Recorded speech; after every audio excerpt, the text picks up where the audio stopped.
Welcome to My Skeptical Sister. I'm Megan, the skeptical one. And I'm Erin, the believer.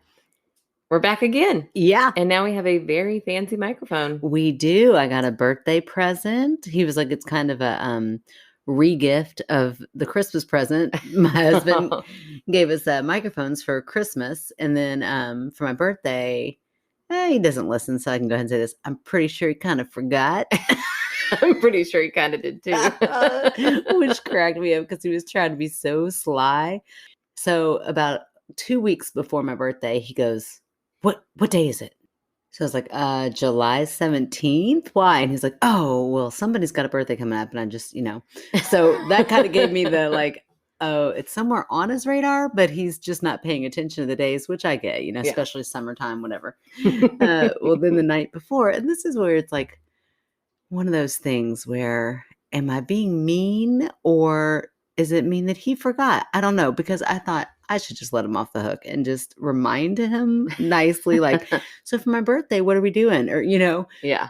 But I didn't. Like, the mean part of me was like, just go to bed and see if he'll figure it out, So then he didn't say anything the night before. He hadn't said anything in a couple of days. Didn't ask me like, hey, what are we doing on your birthday? Nothing. No conversation about it. So then I just went to bed and then woke up the next morning. He didn't say anything before he left for work. Sometimes I'll come out and there'll be something on the, like a surprise or something on the kitchen table. Nothing there. So I'm like, oh, that dude totally forgot it was my birthday. And so then I go, and also the night before, because in the summer, teacher schedules are never the same. So he didn't know I had to go into work on Friday until the night before, like right before we went to bed. I was like, oh yeah, I got to go to work tomorrow, blah, blah, blah. So I go to work and I'm thinking, oh my gosh, I know that he probably took a break, got on Facebook and is like, oh shit. And I don't know why that brought me a little bit of satisfaction, but it kind of did. I mean, I'm just going to be there. I'm like, oh, it's so mean. But I was like, he's got to be like, oh, no. Yeah. So anyway, I got flowers at work and I'm like, you scrambled to get those flowers delivered to me because they came like right before I left. And then he was funny. He put secret admirer, happy birthday, secret admirer. So all the women in the office were like, secret admirer, I was like, it has to be him. And then my assistant principal was like, do you think he did that just to test to see if you tell him about the secret admirer flowers? I'm like, sneaky. I feel like that might say a lot more about her than it does about yeah, true. Funny. I didn't even think about that. But anyway, I did tell him when he called, like right after I got him. Another, red flag. Like, are they there? Did she get him? But I said, are you my secret admirer? He's like, yeah. And I almost right then was like, got him on it, but I didn't. I was like, it was enough just for me to know he was scrambling at some point. So anyway, if he listens to this, that'll be the first time we ever talk about it because I just let him go. I didn't mention anything about it. I just thanked him for the flowers and moved on. Oh, also a couple months ago, like a long time ago, he said, "Ooh, I know what I'm going to get you for your birthday." I got real excited. I know it wasn't flowers is what popped into his head that's what he was going to get me, So when we got home, I was like, thanks for those flowers. Is that this is the only thing I did say to him. I was like, is that what you were like, couldn't wait to get me for my birthday a couple months ago? And he was like, who said you don't have more birthday gifts coming? And I'm like, okay. And he's like, we're going to like drag your birthday out a little bit. I'm like, oh, okay, honey, thanks. So I think it was this microphone he was talking about. Yeah. Well, he called me at about 5:30 on your birthday. Did I tell you this already? No, he called and said, I'm like in the car. He's like, hey, what are you doing? I was like, oh no, he's going to ask me to watch the kids. And I'm like busy. I can't right now. I was like, well, I'm out running errands. He goes, oh, well, it's your sister's birthday. I said, yeah. Yeah, the whole world knew that except for you, James. I said, yeah, I know. And he was like, oh, okay, well,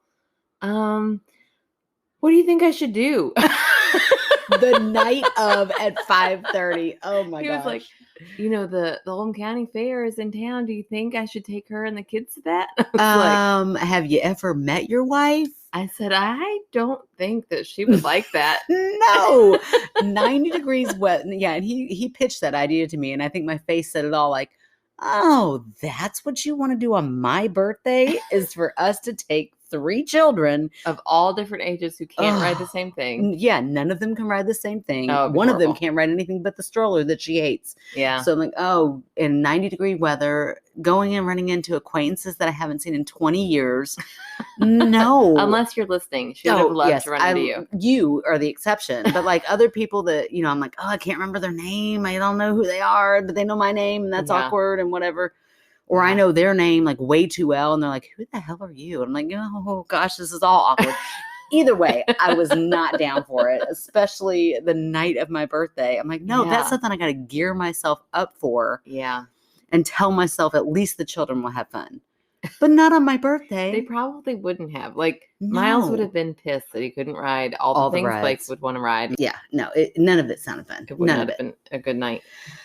So anyway, we went to Irish Rover, which was a lot of fun. But I saved the fish and chips for when we go. Nice. And just lived in like the hell of trying to wrangle a toddler during dinner. So, it was a great birthday. But oh well, he tried. I mean, yes, he did the bare minimum. And yes, it was the day of.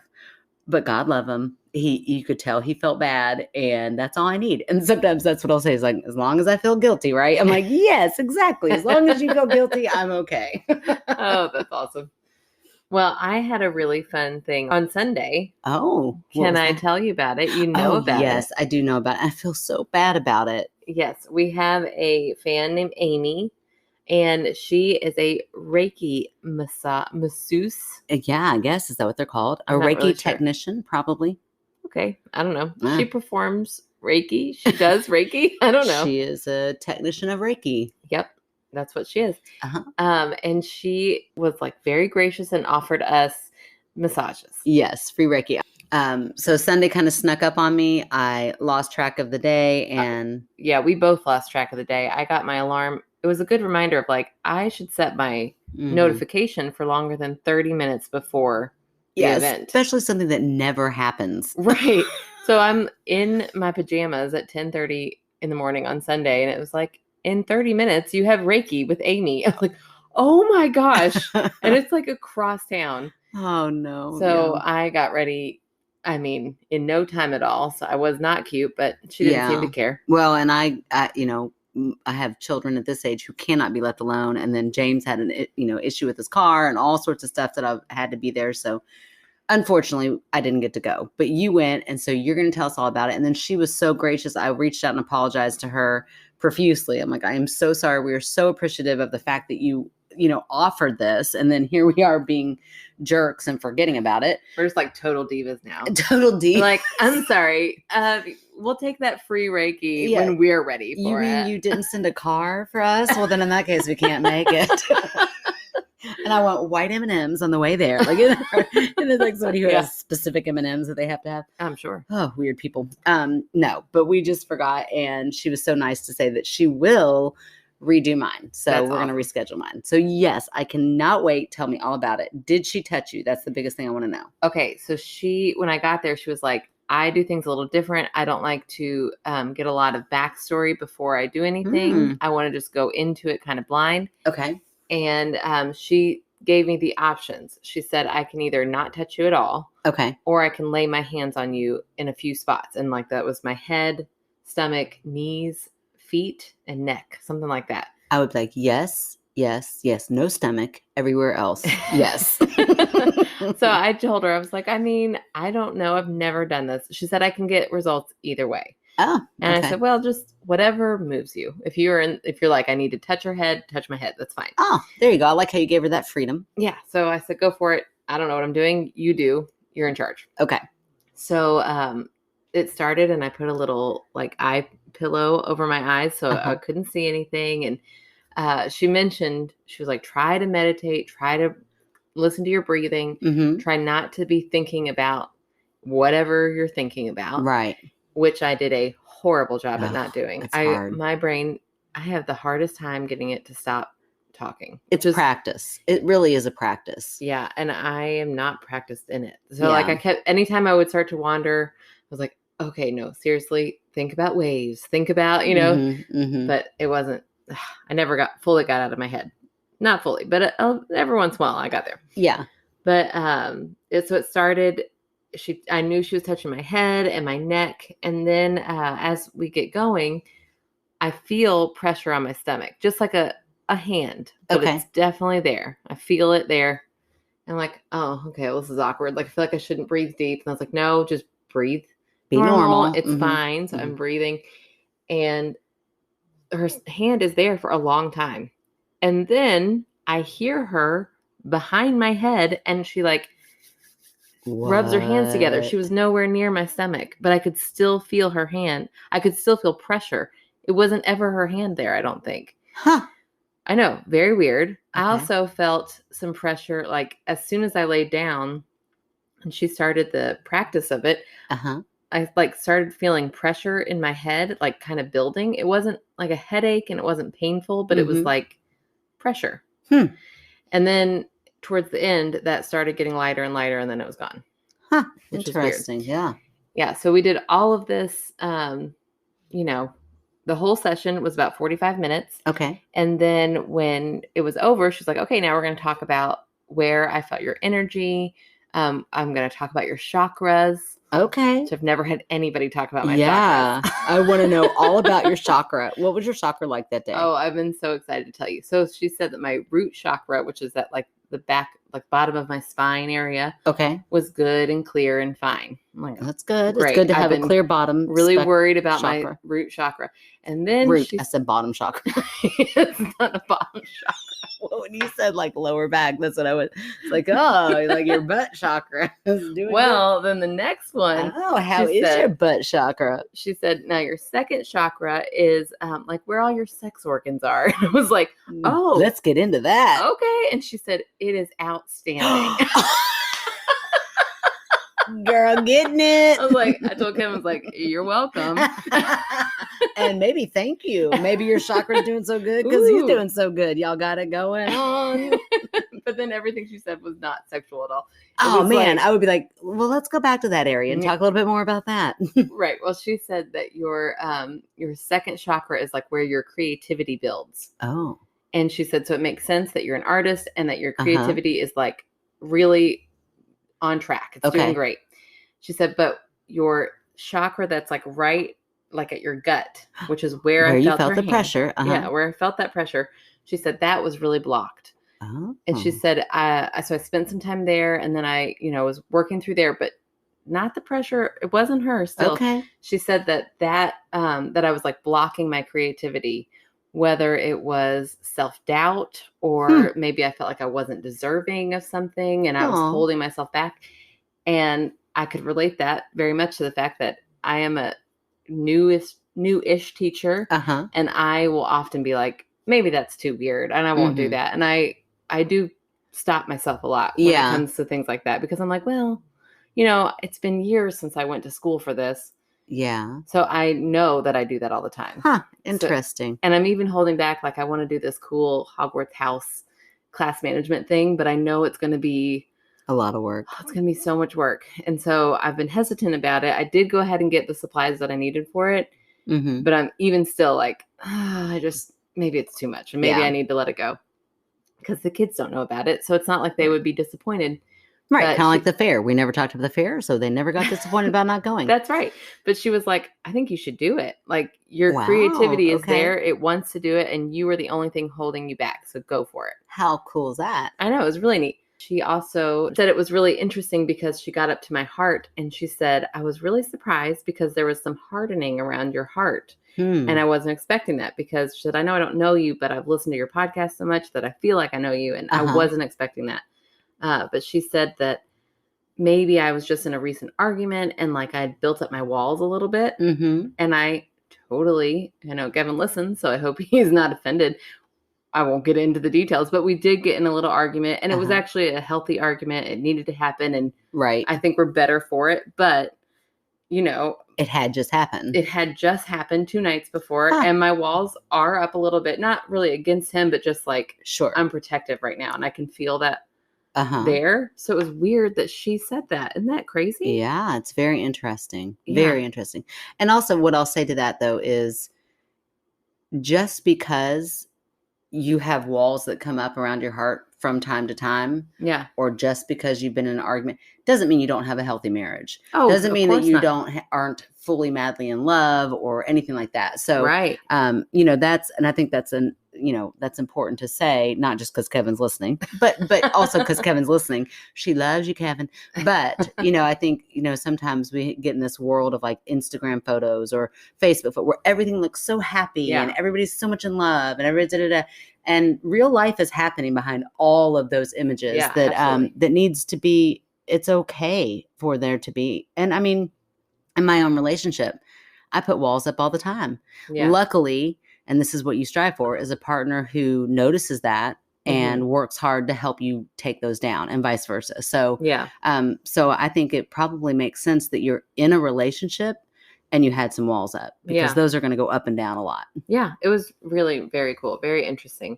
She talked about the chakra around my head was good, but it was also a little bit cloudy. So she cleared that out. Drank a lot the night before. No, I didn't. Well, she knows now. But she said I was very wise. I was a wise soul. She also said that a lot of times when people first come in for Reiki, they have like so much childhood stuff that they're carrying through that it's really hard to get. Wow. Like there's so much to clear out. And she was like, but not you. You were just like easy to clear out. I was like, oh, that's nice. And she said I had a blue and white aura. I am just fascinated by this. I know. It was so fascinating. Huh. Can anybody be trained in Reiki, or is this something that like you are called to do? Ooh, I have no idea. Is this, you know what I'm saying? Like, is it something that you have a psychic ability more? Yeah. Because to me, it sounds like, not that, I don't know what I was expecting, but she has to do a lot of the work. Oh my gosh. Yeah. You know what I mean? And I don't mean that in like a condescending way. I just don't know anything about Reiki. And so hearing this, she was thinking about you and every part of your aura or whatever it was she was feeling.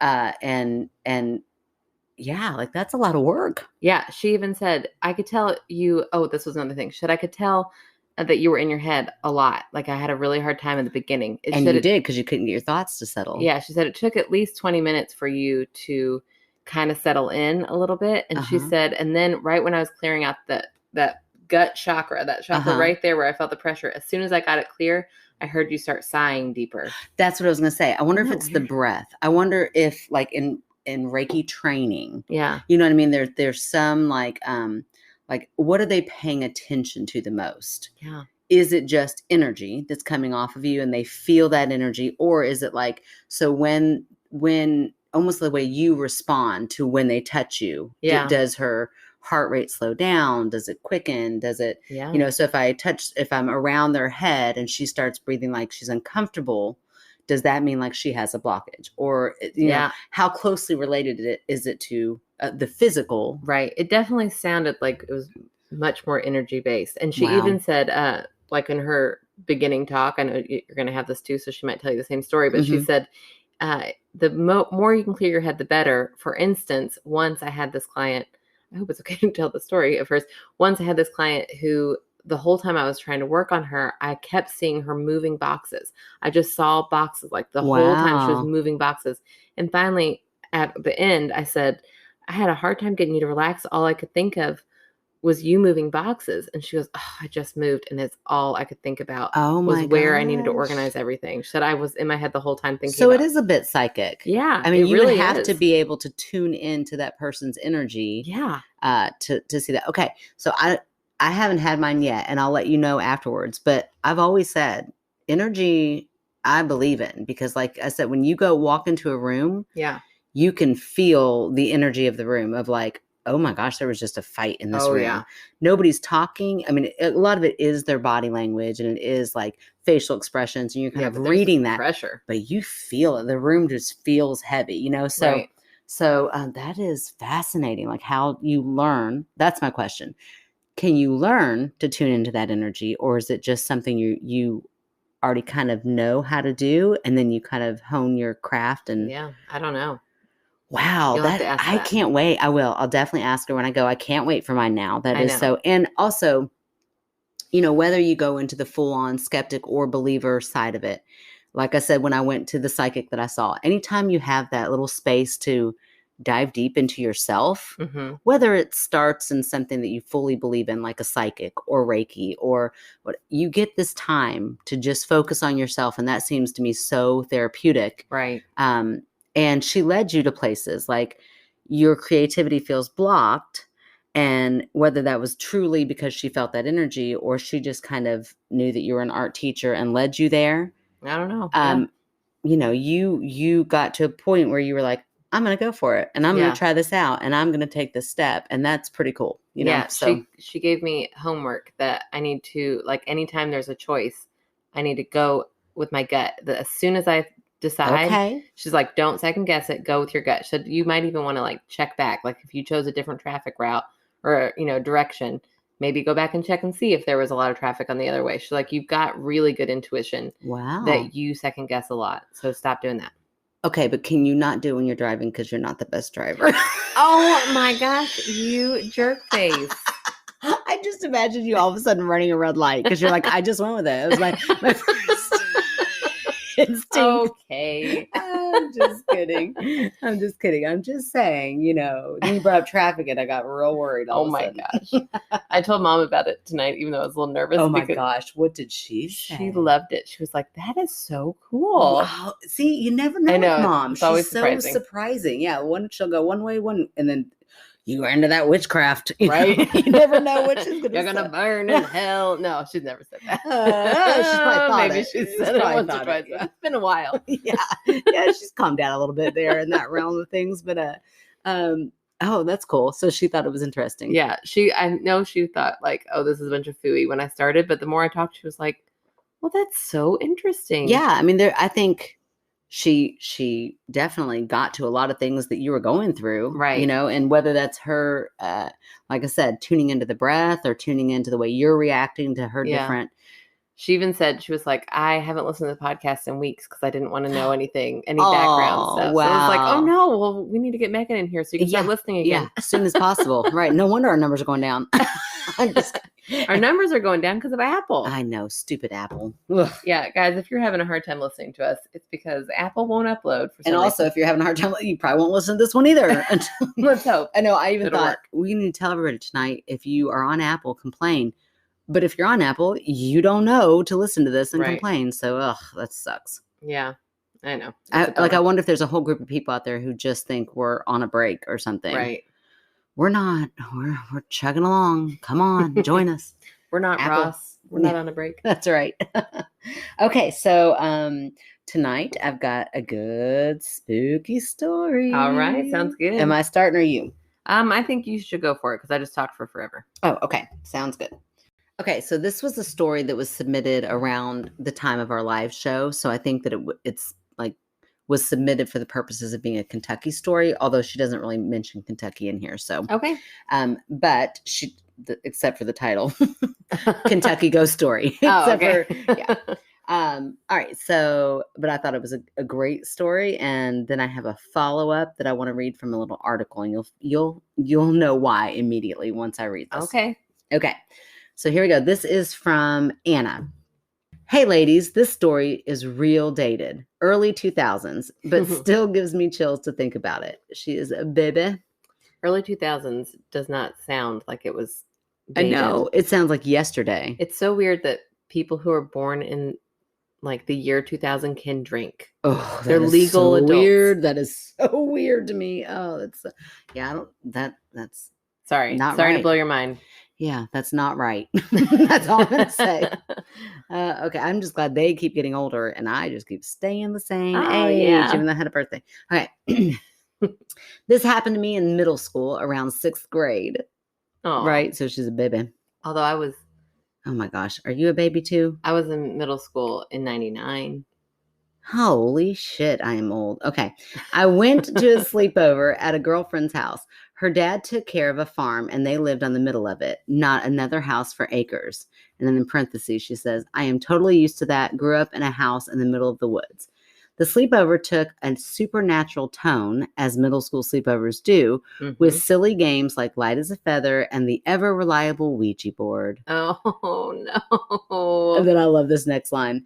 As a born and raised Southern Baptist, I refuse to participate in these witchcraft activities. That's right.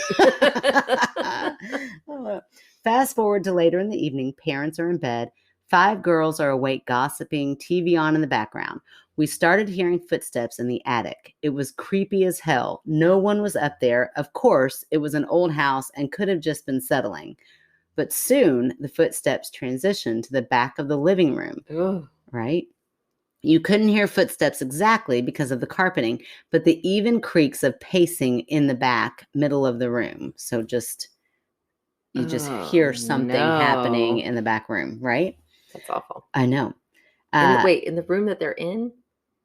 Just the back? I don't think so. It makes it sound like they're in the middle room. Okay. And this is like in the back room. So it was close to them. It was up above and now it's down on their level. Mm-hmm. Like it's getting closer. Right. I don't like that. Yeah. In the bedroom, we popped a movie, Jurassic Park, Mm-hmm. into the VCR. Love it. I just explained what a VCR was to Blake the other day. It was a hilarious conversation. Blew his mind. Okay. And then he goes, I bet if you watch movies on VCRs now, they're way better than like current day ones. I said, why would you say? He goes, like vintage, right? I was like, oh my gosh. Like grainy. Yeah. By vintage, you mean grainy, then sure. Right. But good luck trying to find a VCR these days. Okay. Sorry. I'll read that whole line over again. In the bedroom, we popped a movie, Jurassic Park, into the VCR to distract us and huddled together. The room was in the corner of the house and had 2 windows. One was backlit by a tall lamp outside. I don't know who noticed the shadow first, but we all saw it. A man in a wide-brimmed hat. Shut up. That is the 3rd week in a row? Fourth week? I think it's the 4th week in a row. Oh my gosh. Okay. So yeah, now you know why I looked at that article. A man in a wide-brimmed hat with a pipe in his mouth walking past the window. He must have walked past that window several times in order for it to catch our attention. Oh. Again, we were on a rural farm in the middle of nowhere, and everyone else in the house was asleep.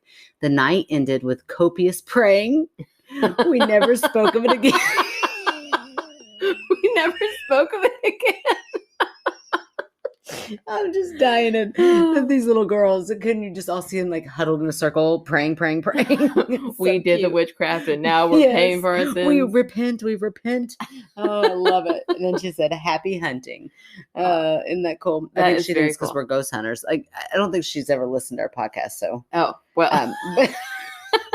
we don't actually go out and hunt, except for stories. We do hunt those down. That's right. But we don't hunt ghosts. We do not do that. Okay. So, oh man. Okay. So yes, wide-brimmed hat. Yeah, that's wild. The Hat Man has come up at least the last 4 episodes. I mean, I think we started paying attention to it. Like once, so who knows if you're like recently listening to all of these, let us know if it popped up anywhere else, because the ones that I remember were just the last few episodes. Okay. So I looked up because I'm thinking, well, what is it? Like, what is it about this brimmed hat man or the Hat Man? And I found an article. I also told Aaron, I hope it's okay that we read this article. Yeah, we're not sure. Please don't sue us. We have no money. We don't know better. We don't know better. That's got to be in a clause somewhere. If they really don't know better, we don't know better. That's how I got out of those speeding tickets. See, that's legit. If you're a lawyer right now and you're listening, you're like, no, ladies, that's not. Write to us immediately and we'll take the episode down. Okay. No, but this was an article on Sinister Coffee and Creamery, and it was titled The Hat Man. I'm just going to source it, because I feel like that's going to be legit and save us something. Written June 24th, 2020 by Kelly Kalliher, Kalliher. She's my favorite. Yes, she's awesome. Okay.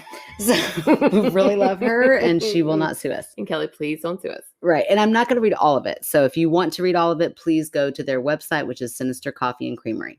But I am going to read this, just the history and observation. Okay. A number of religions, legends, and belief systems describe what are known as shades, shadowy spiritual beings, or supernatural entities. There isn't consensus on whether these figures are good, bad, or something else entirely. Some ufologists believe Hat Man could be an alien species observing people. Oh, that's really random. Right, but isn't that interesting? Data collected on Hatman has predominantly been first-hand accounts of personal experiences. People describe an entity watching either from a doorway, closet, or corner of a room. Most accounts say observation is all that happens, strengthening ufologist claims. Others claim that they are approached on, or the Hat Man hovers over the top of them, strengthening the scientific community's claim that the Hat Man is experienced as sleep paralysis. Yet others claim to also see him during the daytime when they are awake and going about their day. Still, other accounts state they experience seeing Hat Man during, after, or before a major trauma or traumatic event. This connection to Hat Man would seem to suggest a spiritual or emotionally driven aspect to the shade or shadow figure not always accounted for. Right. So that's very pretty interesting. Yeah, the UFO thing. Yeah. Okay, because wouldn't that be smart of an alien to kind of come up with an appearance that looks like us? Yeah. So some that kind they of disguise. so that they could just observe. And often you hear that it's like generational. So like, you know, I observed your mother and your grandmother. Now I need to see what you're doing. Yeah, that is really interesting. Okay, so my door is open to that because UFOs and sneaky aliens, they are sneaky. I'm okay with them. But why else would the Brim Man be showing up? Yeah, I don't know. It's so strange. Yeah. Whenever I think of Hat Man, I think of like more of an Abraham Lincoln, like tall top hat. I don't think of a wide brim hat. Whenever we were very first starting talking about that, I always thought that like brimmed hat. Yeah, even though in that specific story she said top hat. I know. I know. I messed that part up. But in my head, that's what I was imagining. Maybe I've seen him before. Ooh. Maybe the UFO guy has come to see me before. By UFO guy, I mean alien. Maybe he came and observed me, and so he's in my head somewhere. I used to have this really creepy.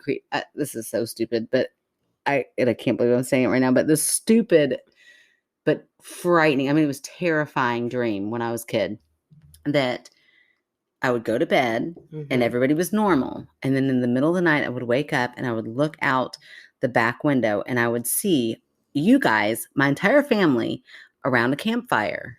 Which was so weird because we didn't like have fires out back, but that's what I would see. And I can remember it was like right up there to the right of the like little pond that we have.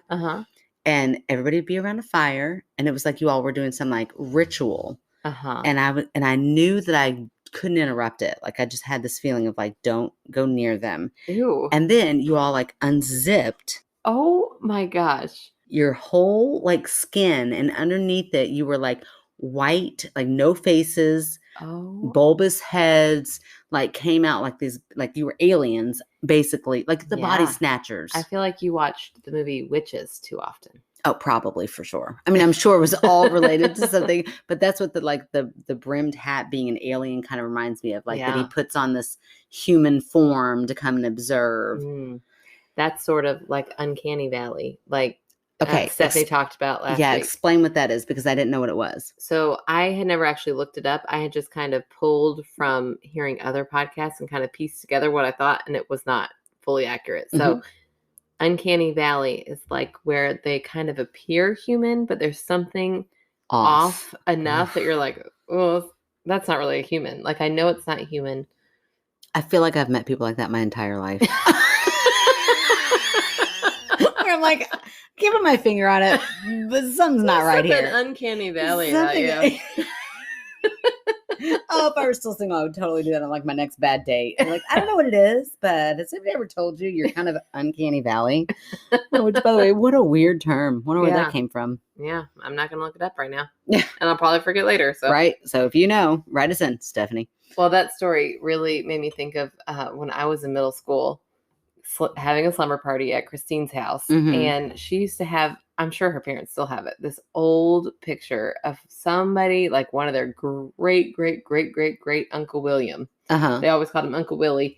And it was like one of those creepy pictures where the eyes followed you. Yeah, creepy. And we were all downstairs in the basement, and her parents were out at the movies, and we thought we heard something upstairs. We got to go. It was probably about 8 of us girls. We're in 8th grade or something. And we walk upstairs. It's completely dark. I was in the back. We all tried to grab a weapon of some sort. I know that Carly grabbed like a meat pounder. Oh, yeah. I'd go for that. By the time I was in the back, I grabbed a toy lightsaber. Like, do it. It wasn't great. We didn't have a lot of... At least it would light up. Right. So anyways, we're like sneaking up real quiet. We're all scared. I'm in the back. And right when I get to the top, my finger actually accidentally slipped and turned the lightsaber on. Oh my gosh. Scaring you to death. That scared the front of the group so bad that when Christine turned around, Carly smacked her in the head with the meat pounder. And we all started screaming and ran back downstairs. And I was like, what happened? What was going on? And they're like, we just saw all these bright lights and it was so loud. And I was like, oh, that was me. That was me and the lightsaber. I'm so sorry. Christine was like, you should be sorry. Look at my head. She had, right? like, little indentions all over her head. Oh my gosh, that's so funny. I love those little stories. I mean, it's just such a picture of all. And like, that's the most fun time. Right. We're just so scared together. You're so scared, but you're all together. Yeah. Oh, love it. I mean, it makes us want to get a group of girls together right now and just scare the shit out of ourselves. I'll just make all Sophie's slumber parties be at your house. Oh, no. Man. Almost it was cute for a minute. Now moving on. That is hilarious. I love that story. Well, thank you, Anna, for whatever that was. So you're going to go with it's an alien. Well, okay. I'm going to go with alien. I'm also going to go. I thought the interesting part was the traumatic event. Yeah. But multiple people saw it, and that doesn't really sound the same. Right. Well, unless they all kind of got really freaked out. And then they were, I don't know. The religious part of it, because also I think I've seen there was some show that James and I used to watch, which is what pictured the wide brim man in my head. Like, it was some Western show that we used to watch, and like the bad guy, Hell on Wheels, I think is what it was. The name of the show. It was really good. It was a really good show that we watched, some sort of Western. But anyway, the bad guy, he had a wide brim hat and he was super mean. He was awful. Like, he was evil, but he always pretended to be really religious. Yeah. And so he was like a preacher in the beginning, and then somewhere he went wrong. So he was super creepy. And that's what I picture when I picture the Hat Man, is him. So the tie in there about it being religious, like she was super religious, and I don't know about the other girls' faith or whatnot. I mean, they all ended up praying at the end. So by the end of it, they were all religious. Right. So I think there might be some link there, to, I don't know, like that's, maybe they started talking about it, like I don't know. So, but I don't know. I other than their little girls, and they all spook easy, and they just done a mob mentality. Did you see that? One girl explains what they saw, and then it was like they're like, oh, I think I see it too, and they describe the same thing that the first girl did, and so on and so on and so on, I don't know. That's creepy. I would love to know.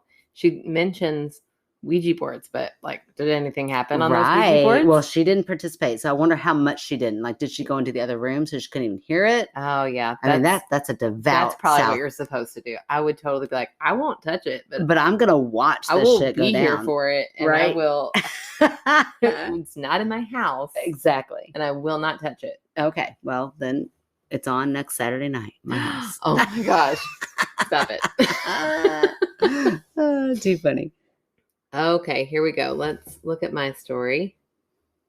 Well, I'll read it to you so you don't have to look at it. Yeah, it'd be really weird if you just sat here and looked at it and we just silently watched you look at it. Especially for a hearing podcast. Right, an audible. Okay, I'm going to read a story from Melinda. Okay. And Melinda was our, our baseline of sleep paralysis story last week. Yeah, so she wrote in again. Long time listener, second time writer. That's right. Excuse me. Okay, so she writes, Dear Megan and Aaron, I just recently discovered your podcast when I saw your post on the 2 Girls, 1 Ghost Facebook page asking for stories, which you pointed out the other day that like they also do listener stories, and I'm totally like, send me your stories instead. Yeah, they should just send them, go ahead and just forward them directly to us. That'd be great. Thank you. You guys are clearly too big. No, I'm just kidding. They were great. I've only made it to episode 16 so far, although she updated in the following week with sleep paralysis issues further. But I've loved every episode and really enjoy listening to the 2 of you. Oh, My story is pretty brief, and I can already hear Megan trying to debunk it by saying how the brain can do some crazy things. But I still figured I might as well share it since it was an interesting experience for me. Definitely. It was the summer after my freshman year of college, and I was working as a nanny during the day and at a restaurant in the evening to try to save up some money for school. I was driving a 91 Mazda Protege at the time, which got me from point A to point B, and that was about it. After watching the kiddos all day, the parents came home from work. I chatted with them for a bit, and I was about to leave when, as I headed out to the door, I realized I couldn't find my car keys. I have diagnosed ADHD and have a knack for being disorganized and losing things, which then makes me think that I should get tested. I know, same. I am horrible at losing things. It's very frustrating. I've had to train myself. Like it's taken years, but I train myself now. Otherwise, if I don't put those keys right where I know they're supposed to go, they're gone. I'll be searching, and that drives me insane. It's frustrating for me. It's infuriating for my husband. It drives him crazy. Yeah. Well, my husband's way worse than I am, so I'm like, Okay, but I knew the keys had to be there somewhere because how else would I have been able to drive there in the first place? We looked everywhere, turning the house upside down and emptying my purse and looking through everything, which is a way bigger undertaking than it sounds like, but finally had to admit defeat and call my dad to come pick me up, since they were nowhere to be found, and I figured I could resume the hunt the next day since I'd be back again. But how are you going to get there? So like an Irishman. That my Irish personality was very curious. She came out all of a sudden. But how are you going to get there? For the to love of Jesus, Mary, and Joseph. That was like a cross between Stuart's mom and an That's Irish. true. That's true. If you're in Ireland, I apologize. I envy you, and I am not mocking you. I love it. So I think she's going to have her parents drop her off. Okay. That night, I had a dream that I forgot to tell you the title of this. Oh, that might help. Sorry, the subject line is, my first grade teacher helped me find my car keys. Oh, funny. But wait, she's not in first grade. No, she's in college. Oh, okay. That night, I had a dream that my first grade teacher appeared to me and showed me where my keys were. Huh. In my dream, they had fallen down in the crevice between the driver's seat and the center console. When I woke up the next day, I remembered the dream and thought that A, my keys couldn't still be in my car because I was sure I'd taken them inside the house. She also mentions in a follow-up email that since the car was from 91, it had manual locks and everything. So she would always take her stuff, take her keys, lock her car, and go. Okay. And it was locked. Oh, no. Whatever. Okay. So she knew she must have had her keys because her car was locked. Right. And B, why on earth had I dreamt about my first grade teacher when I hadn't thought of her in forever? When my mom dropped me off at the house where I was to nanny, I figured I may as well check my car since I had no other ideas on where to look. They brought a spare set of keys. Okay. Oh, man, that's smart. Right? I never have spare keys. Should do that. And lo and behold, the keys were exactly where I dreamt they were. I excitedly called and let my mom know that I'd found them. I didn't mention the dream to her, only that I'd found the keys, then went about my day as usual. When I got home that evening, my mom asked if I remembered my first grade teacher. Then mentioned that she'd read in the obituaries in the local paper that morning, she read them religiously every day, that my teacher had passed away a few days prior due to breast cancer. What? Isn't that weird? And then she got the little emoji with just the big eyes. Yeah, that's what my face is doing right now. That gave me like goosebumps. I know. I then told my mom about my dream and how I'd found the keys, and she just smiled politely and said, "Wow," like I was bananas. But she didn't want to hurt my feelings. Oh, I love when moms react that way because I'm like, oh, I'm doing a good job too. Like, I'm not alone. Oh gosh. Oh, that's so funny. The mom part is funny. I know. Whew, the other part's very interesting. I know. Very Irish again. Okay, it's weird because I'm drinking Boda Box Rosé. Yeah, you're not even Irish at all. Like, not even drinking a scotch or something. A scotch or a harp or something. Do they drink scotch in Ireland? I don't know. Maybe that's Scotland. Maybe. No, I don't know. It's not. I don't know. If you know, if you're from Ireland, I don't know. What are you drinking in Ireland? I want to go so bad. Yes, and we'll learn all about before we go. Yeah, I won't do the accent. That's not true. If you get me drinking at all, totally I totally will. Yeah. But, like in a respectful way. Sure. Because I want to get good at they'll it. say, you have, like, you're at an Irish pub. There's all these hot Irishmen around you.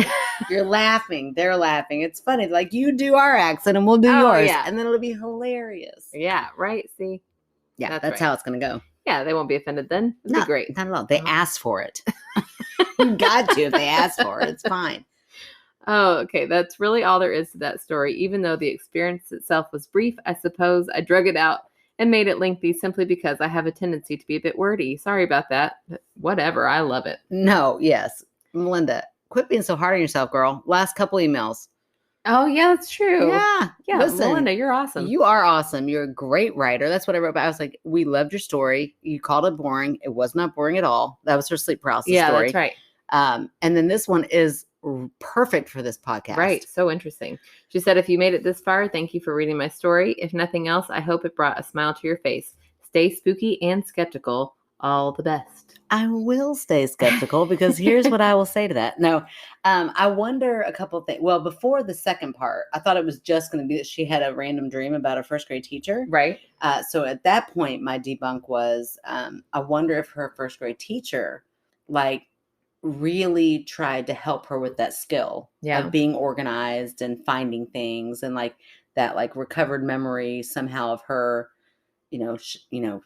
retrace your steps and I don't know. I could just see a first grade teacher, really a good one, really taking their time to help a sweet little baby who's having a hard time. Yeah. So, that was my first debunk, but then she comes back with the doozy of the first grade teacher had just died. Yeah. So why was she dreaming about her? Except for that, maybe what if she happened to be scanning, like, she saw the obituary, but it didn't, like, sometimes you happen upon that page for whatever reason. Yeah. And it didn't even really sink in. Like, I wonder if maybe she saw the name and it just kind of was in her brain. And then it was like somewhere, brains do weird things. But maybe it kind of filed it, like she knew she had passed away or something. And that's kind of what made her dream about it. Yeah. And then without really realizing it was her, and then it didn't make that connection until she was in dream state. Yeah. I don't know. I don't know either. And I don't even, like, I just think it's really interesting. It almost feels like, maybe as you're moving on to that next part, maybe it's like, I'll just make one last round. But they're like, of a kindergarten teacher. Let me scan my class one last time and see who's still. Oh, God love her. Oh, she's Melinda. God love her, still losing shit. Let me go back and help her one more time before I pass on. Oh, I love it. No, I don't know I don't know. It's just it's a very cool story though. Yeah, I thought so too. Well, she also, because she wrote in the sleep paralysis story, you responded, and then she wrote back. And when she wrote back, she was like, actually, I thought of another story. Oh, good. Give it to us. Yeah, so I've got more from Melinda. Wonderful. Okay, so I have one more story that I hadn't thought of in years, but your podcast reminded me of it. During the time I was working as a nanny, as mentioned in the first email, I was also working at a restaurant in the evenings as a busser, dishwasher, buffet worker, salad bar worker, grill worker, or pastry baker. Ponderosa? I don't know if she doesn't say, depending on where they needed me at the time. Wow. One evening, after everyone but the dishwashers on the other side of the building had left, I was labeling and putting away food from the buffet when I felt a hard tug on the strings of the apron I was wearing. I had some friends who liked to joke around and would run up behind people and untie their apron strings. Ugh, so I was in the restaurant business for a long time. That would drive me crazy. Okay, go on. So I'd started tying my apron in the front. So even if they did pull on it, it would still at least stay tied. Smart. I turned around to see who it was, expecting to see one of my friends, but no one was there. I walked around and looked to see if anyone was nearby, but the only person there was the dishwasher, clear on the other side, who was elbow deep in pots and pans, completely focused on their work. We did have a night janitor who came in late in the evening, but he didn't arrive until about a half hour after the incident. I had been totally alone when it happened. I mentioned to a couple of longtime employees the next day, and they didn't seem surprised at all, and informed me that things like that were completely normal and happened there all the time. They said that before the restaurant was under its current ownership, it had been a different restaurant and someone had either died or maybe even murdered there. I have one other story from my time working there. One evening when the restaurant was doing its regular dinner service downstairs and a banquet upstairs, I was working in the dish room with one other person. When one of the managers came flying down the stairs and into the dish room, her face bright red, and exclaimed, "Okay, who did that?" My coworker and I, who were standing on opposite sides of the dish room was massive, had no idea what she was talking about. We asked her what she was talking about, and she said she and the entire banquet party upstairs had heard a blood-curdling scream. Oh my gosh. And she thought that maybe it was us goofing off downstairs. We told her that we hadn't even been chatting at the time. So she asked us if we heard anything from anyone else, and we told her that we hadn't. Her face turned from red to pale white, and she went off into another section of the restaurant where we heard her asking the same thing, with others telling her the same thing we had, that they hadn't heard anything. We never did find the source of the scream, and I don't know what she ended up telling the banquet party, but it absolutely gave me chills. Side note, the restaurant was out in the country with a large parking lot for customers and semi-trucks on the left, and a cornfield on the right, and it was located on a road that used to be a main highway, but no longer was since a new highway had been added. So it didn't get much traffic aside from people coming into the restaurant.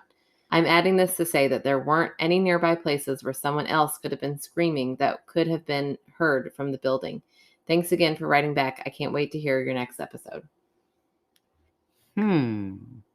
Except for the semi-trucks. I don't know. Some shady shit happening in semi-trucks sometimes. Oh, no, you're going to make it all creepy. What? But nobody else heard it except for that one, the banquet hall, which is already loud. You would imagine. Picture it. Lady on Sicily. top of a semi. Sorry. The semi-truck was in Sicily. The lady was on top of the semi-truck trying to get away from a semi-driver. Sounded kind of exciting. for a second. Okay, well, let's make it more fun. Okay, well, it was like a role play thing. Oh, no, okay. I don't know. It's weird that one room could hear it so clearly. Well, that's what I'm saying. Where was that one room located in context of where the parking lot was? Because if the other side of the building, like if the parking lot's back here and that building or in that room's right back here where the parking lot is, and all the other rooms are over here, yeah, then they might be the only ones that hear a blood-curdling scream. Yeah, and maybe. Also, let's just talk about that lady for a second. How about we don't just get pissy when we hear a blood-curdling scream, and maybe we look for the victim? Because maybe if we had looked for the victim, we would have found the cause to this instead of just right out of the gate, like, who did that? Yeah, that's very somebody true. in trouble, clearly. Yeah. Yeah, I'm with you. What Thank a jerk. you. Thank you. Yeah, she needed to like simmer down. Have you ever seen the movie Waiting? Oh my gosh. I don't know. Do not watch it. I am not recommending it. The other day I told James, oh my gosh, this movie is so funny. I used to watch it. Like I watched it back when I was waiting tables back in like early 2000s when I was not in middle school. Back but when anyway, me and Anna were in middle school. Yes, you and Anna were in middle school. I was full on having to pay bills and waiting tables. And that movie used to crack me up because it did do a very good job. It is not PC anymore, but it did a very good job of like every person that works in a restaurant position is in that movie. So you got like the angry girl who, but like to the customer, she's like, well, how are you today? And and she's talking so nice. And then she round scores. She's like, son of a bitch, and just like blows up. And then she round score. Anyway, and did you need more ketchup? I'll get it for you. So behind the doors. I mean, it is hilarious. There are parts that are funny. Anyway, that's what that girl reminded me of, is like coming down there like, who is screaming in the middle of my service? Like, somebody in need of help. Maybe check them out. So I don't know. Maybe it could have been something from the parking lot that could have just been like a kid blood curdling screaming out in the parking lot because they didn't want to get into their car. It didn't have to be necessarily someone in distress. Could have been. Oh, then it sounds like they're being kidnapped. Well, maybe they were. I don't know. That lady wouldn't go check it out. She was too busy getting pissed off when she should have been more about advocating for victims' rights. Okay. Yeah, I'm with you. So I don't know. It could have been a lot of things, even because it's a restaurant. There's multiple people. It is creepy. I still think it's really weird that nobody else anywhere but that room heard it. That's weird. Yeah. Especially if it's blood curdling. Like that is loud. Right. I would And have if to they're see the quiet layout. in the dish room, the two of them are just sitting there. I don't know. Yeah. Seems questionable.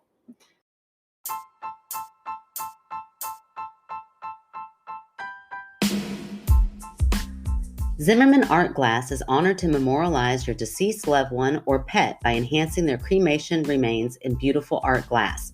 Choose from over 150 glass designs, including custom jewelry, paperweights, and sculptures. Prices start at $40, allowing you to choose multiple pieces to share with your family. They are a third-generation family-run business dedicated to creating the perfect piece of memorial glass for you and your family.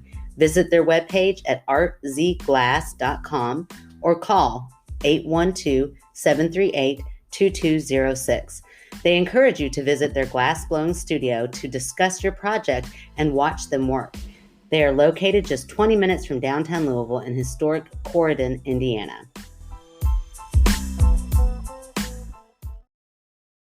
All right. Well, I think it's time for fan favorite. Let's do it. All right. So this is another callback to our sleep paralysis episode. Sarah is the one who wrote the very funny story at the end. Oh my gosh, I love that story. Her husband's sleep paralysis and then both waking up screaming. Oh, I love it. So Sarah and I were friends in Owensboro, and I almost feel like we're closer friends now that we don't live anywhere near each other. But I let her know that she was our fan favorite, and her first response was, "Shut up. I have no idea what to plug. All other people have such great things." Aw. And I said, "No, whatever you're interested in." And then she has a great plug. So, great. Here Give it to us, Sarah. She says, "I'm going to plug my husband's book. It's a children's book called The Incredible Adventures of Hugh Hound. It tells of Hugh's adventures with pirates and a dragon treasure. It's wonderfully written, and he had an amazing illustrator, so it's a great book. Aww. With COVID and everything, he has had a hard time getting the word out about the book, and it deserves far more attention than it's gotten. It's available on Amazon, and there's a Kindle version available also." Nice. I'll share that with my staff. I know. I think that's great. I can't wait to look it up. And I know that she said it's available on Amazon, and Amazon is like a, ooh, you know. But I just, on TikTok the other day, there's somebody I was following, and she was like, "I got this girl on Amazon. Don't come after me. Jeff Bezos has already won." And I thought that was the funniest thing. I wrote on there, like, that's the funniest thing I've seen on TikTok. And that comment has over 1,000 likes now. Yeah, you should go back to that comment and put in our hashtag My Skeptical Sister. I don't understand. I don't understand how that comment. I don't understand how anyone's comment on a video can get so many likes. But that's so weird. Anyways, point is, he's already won. People just go on there and buy that book. Buy things for good causes. That's right. Like support Sarah's husband. That's right. Buy Adventures of Hugh Hound. That sounds great. It sounds so cute. Okay, so everybody go buy Sarah's husband's book. That's awesome. There you go. One way to support one of our members of our community, but also what a great find. Yeah, entertain your kids. I'm going to put that link in our show notes so you can go right to that Amazon link and get that book. That sounds awesome. And an author? That's great. You know, that's something, I don't know, it's like a bucket list thing. You know, it's like, oh, someday I'll write that children's book. Good for him for doing it. You write the book and I'll illustrate it. I have no desire to write the book. Okay, that sounds good to me. I don't know what it'll be about. Okay. Maybe about a little dishwasher that you put away at the end of the night. I'm going to put all that bloopers. You're killing me. Okay. Listen to the bloopers to find out what I said. Oh my gosh. It just keeps people till the very end. It's fine. I don't think anybody's not listening till the end. They might. They might just decide to cut it off and they don't even know we have bloopers. All right. Because, you know, some people are like, oh, I'm going to stick around for the fan favorite, which means that they don't even hear this part. So screw them. They don't get the bloopers. Fine. Bloopers aren't for you. Fine. Anyways, now that we're all mad at you guys, apparently. Let's switch gears and say, we love you guys. We do. We love you all so much. Continue to support us, please. Yes. If you are able to rate, review, subscribe on Apple. I mean, if you're able to find us on Apple, that's great. That's enough at this point. At this point. Now what are you? I don't know. Oh, goodness. Anyways, if you're able to get on, then please rate, review, subscribe on Apple or however you can support us on whatever podcast platform you listen to. You can write us all of your stories. We are getting low. We really need your stories. at myskepticalsister@gmail.com. Mm-hmm. You can tell your friends and your family. You can find us on social media. Just search our name on TikTok and on Facebook and on Instagram. And I think that's it. If you want to join our Patreon, Do it. join our Patreon. It's a lot of fun. You get a sticker no matter what tier you're in. And if you want to pay the $5 a month, then you get to hang out with us for a movie night. Mm-hmm. And sometimes we have extra content. It's been a while. Maybe we'll try to add something in there. Yeah, we need to do something. Yeah. So join us there. It's a lot of fun. And we have a Discord too. That's, I would love to get that Discord going. That's like I have no idea what Discord is. So it's how we talk to people during our movie nights, but it could be more of a direct messaging. If they ever just wanted, most of our Patreons are also on Facebook as is. So they kind of talk to us directly there. So maybe that's why it's not such a thing. So confused right now, but we'll figure it out. We'll figure it out. Great. We'll figure it out.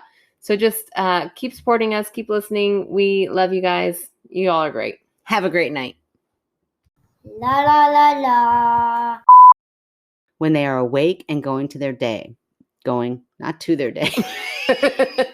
Going about their day. Yet others claim to also see him during the daytime. Yet others claim This is so hard. Why is it so hard? It's all normal words. And I don't know why it's tripping me up. It's making my face red and everything. Hold on. Whew. I need some Reiki to clear out that creativity in my mouth. Ew. One evening after everyone put the dishwasher, nope. They put the dishwasher where? Where do they store the poor little thing? Like, you're done washing dishes. Get it. Cabinet.